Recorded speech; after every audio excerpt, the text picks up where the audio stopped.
another one. What's good, the BC gang? It's your boy, and I'm back in it. I'm back on a level crazy video. So got you very crazy, very blazy. We'll be doing reaction. As you know, it's the usual till 2K. Y'all make sure to subscribe, like, do all the good stuff so we get to 2K. I don't want to waste any time. Y'all see it down there. Y'all see the title. No intro, no nothing. Straight to the reaction video. So yeah, without any further ado, let's get straight to it. Gang. So guys, I am going to be giving my girlfriend 1 million rand. Alright, okay, buddy. Like, we 10 seconds in the video. Okay, buddy. Okay. This is the 5 seconds of the video. YouTube, a content creation style where seemingly wealthy kids flash their wealth. Had like an interior designer to design the interior, furnish it, and we just like, give him a bag. I've been looking at Ferraris, Was it kind of showing it off or downright rubbing it in the faces of their viewers and giving that to them as content? Why buy her 1 ring when you can buy her 4? Looking at Maseratis, But it's just a prank, isn't it? It's a prank. Pranks. Oh, the pranks. Let's get to the pranks. On one hand, I get it. The people want to be entertained. But where do we draw the line? Where do we draw the line between harmless pranks and utter deceit to the viewers? It's the Did he buy you a car? No. Man, you guys already know the level, guys. So I woke up today and I was like... And fun fact, I was believing that this nigga bought the car. That's crazy. I said, let me go buy my girlfriend a car, bro. Like a young surprise. See my neck. If you had 1 million on IG, right?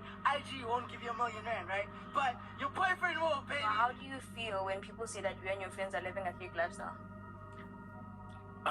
That's not true. You never bought me a car. Stop lying. What do you say to allegations or your videos are staged or planned?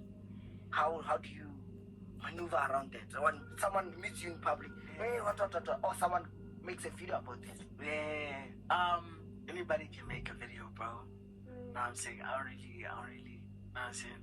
Like, I'm chilling. My videos, if you think they stayed, then you think they stayed. If you don't think they stayed, then they don't stay. Then like, you know what I'm saying? Do you stage them, yes or no? No. Awukhonali. You're very guilty, my guy. I look now. Becoming a successful YouTuber isn't a bad way to make a bit of cash. And if you're lucky, it might as well be your ticket to unforeseen wealth creation. But the problem I'm is... telling you right now, I would never do anything or fake anything for content. Because either way, all niggas gonna find out that, this nigga faked it. So, I'm not even building a fan base or a support base that is strong. I'm destroying myself. But in some case, some people it work, some people won't. For me, I know myself. I can't pretend, I can't act, I can't do nothing for shit, for fake. Can't do that. It's not quite as easy as just becoming a successful YouTuber. Being funny or relatable online is only going to get you so far. If you truly want and consistent also to become blue tick royalty, you're going to need a massive stroke of luck, a reality TV gig, maybe, or another kind of helping hand. For some, that means turning to the fake wealth industry. On YouTube, there's a trend of vloggers going on shopping sprees, attempting to dupe viewers into thinking they're rolling in cash and therefore worth watching. Titles like a tour of my 5 million rags apartment or a day in the life of a 20-year-old millionaire have become notorious. And who could forget the classic move of buying your girlfriend a Mercedes-Benz? People follow these seemingly wealthy influencers and celebrities for their daily dose of serotonin-sapping aspirational content. Even if you're not actually rich, the theory goes, if you can at least project that kind of wealth, the followers will follow. Exaggeration is the name of the game. If you want to make it big, you've got to amplify everything to the extreme. Gotta bark in the street. Outrage bait titles are your best friends, and the thumbnail better be of you looking utterly shocked at something so unbelievable your audience won't believe their eyes. So, are you an actor? Is everything a lie? Who cares? You're in this to make it rich, right? However, beneath this glittering facade of, should we say, staged wealth and opulence lies a more sinister truth. A social media economy fueled by the relentless pursuit of views, likes, and subscribers. The pressure to maintain a certain image becomes an all-consuming force, pushing content creators to blur the lines between reality and fiction. The more outrageous the content, the more likely it is to grab attention in the saturated online landscape. But what happens when the desire for success leads to a culture of deception? Sima, you good? Ghost Luby. You see, the concept of a fake prank is crazy to me. But is it bizarre? Maybe not.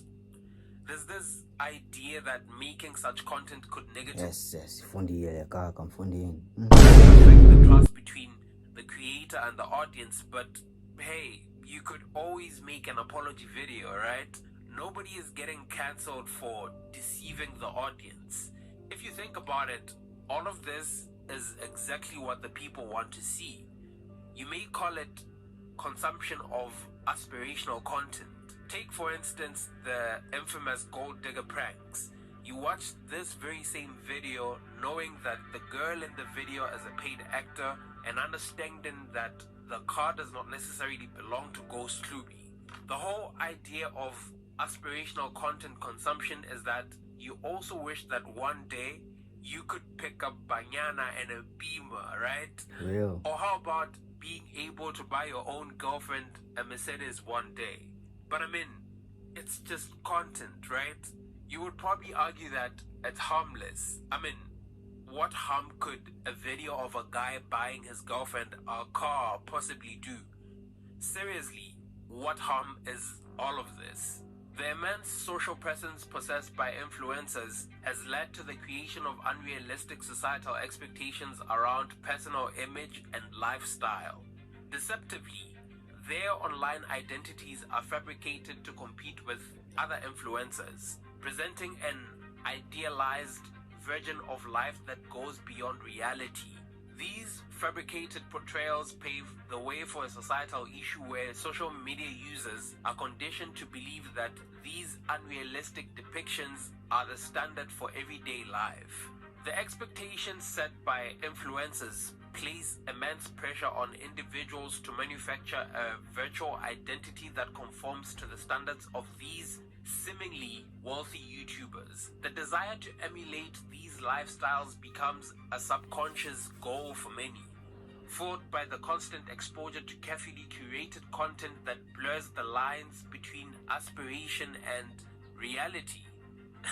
You see, the problem for me is when blatant flexing of material possessions is presented as some form of motivation. Guys, by the way, I'm not making this video to flex on you guys or anything like that, bro. I'm just trying to show you guys that You can do it too at a young age, bro. You don't need to wait up until you're older, you know what I mean? You don't need to wait up until you're 50s or anything like that, to have these things, bro.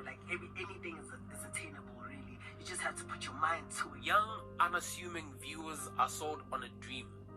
A dream that suggests that they too can achieve the same results if they work just as hard.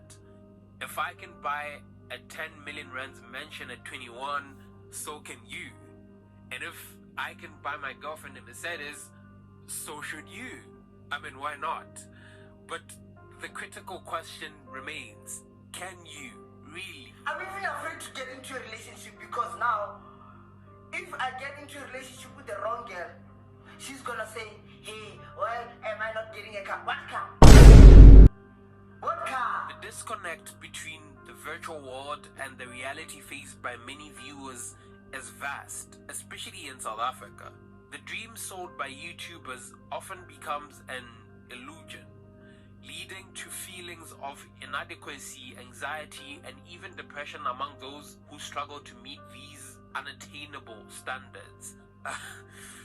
But is it really that bad? I feel like this nigga's talking to me low key right now. Yeah, low key talking to me right now. This whole thing is literally such a paradox. You see, Ghost Sluby, for instance, is to some extent an artist and is purposely creating a fairy tale experience through his videos as a piece of art, right? He intentionally crafts a narrative that blurs the lines between reality and fantasy. His style of content creation on the surface seems very deceitful, but would you blame him? The internet has transformed into a chaotic space saturated with outrageous, biased, and fake information.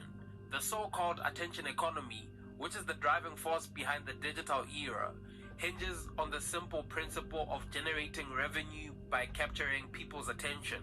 As a result, creators on YouTube tend to go to great lengths to create content that is very extreme and dramatic. It's a simple idea. If you want to make it big, exaggerate the out of everything. These unwritten rules of the YouTube game become the guiding principles for content creators seeking fame and fortune. The algorithm is like a silent puppeteer that rewards sensationalism and amplifies the extraordinary. But here's the paradox. The very culture that encourages creators to push boundaries and blur the lines between reality and fiction is the same culture that raises questions about authenticity and trust. The algorithm designed to maximize engagement unintentionally fosters an environment where the line between genuine content and staged performances becomes increasingly blurred.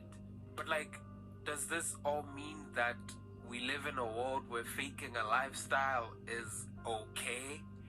Should we be like, oh, it was just a prank, so funny? I don't think so. Anyway, thank you for watching the video.